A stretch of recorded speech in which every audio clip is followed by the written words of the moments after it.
A child is born. The mother forgets her pain and holds the baby with love, smiling with teary eyes for the gift she has brought on earth. It suddenly seems that she can do anything on earth. She feels empowered to take care of this child. She has all the courage to raise it. She will do anything for the baby. She might even die. We help her put a bonnet on the child's head, wrap it with a tight blanket, and then marvel at the exceptional beauty on display. We take out our phones and cameras and make this moment memorable. A new life. When we look at a newborn baby, we imagine all kinds of possibilities. When you look at the innocence on the face, the tiny closed eyes, the cute small hands that are so soft it's almost suffocating.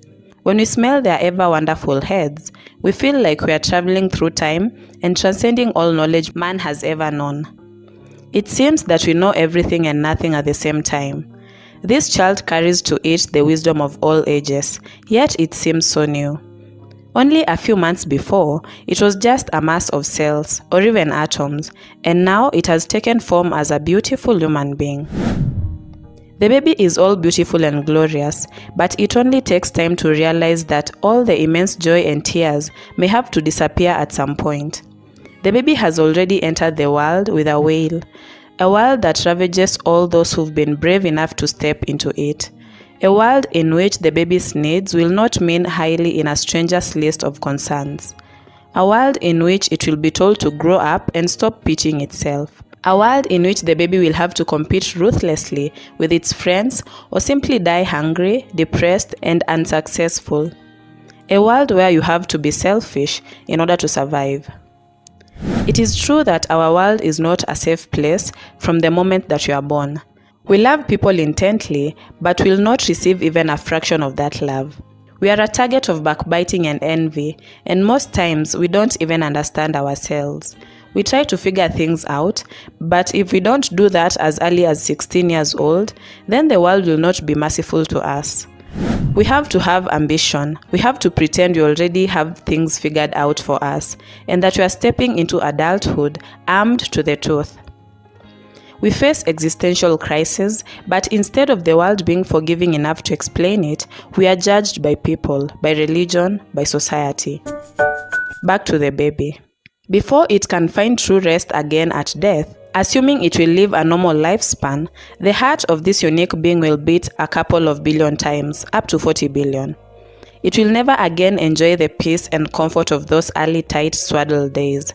It will be humiliated, ignored, and worse even, based on the color of its skin, eyes and hair, based on the amount of wealth it was born into, based on the area of the earth fate decided to put it. Imagine all the moments you want to die, the moments when friendships seem like a myth being told over and over, because all the people you have interacted with didn't take time to understand your childhood trauma, or your thinking patterns, or why you are so compulsive. The moments when you are so depressed and you are carrying the load of the whole world on your back. Remember all those moments when you lie awake in the middle of the night, terrified of what the future will bring to you, whether your hard work and sweat matters, whether your talent matters, whether your humanity matters. This baby will lie next to people who don't like it, or it may want to separate with these people but will be forced by circumstances to stay with them because otherwise it will lose its place in society. It will write emails and letters begging for mercy, for a second chance, knocking on doors but receiving no answer.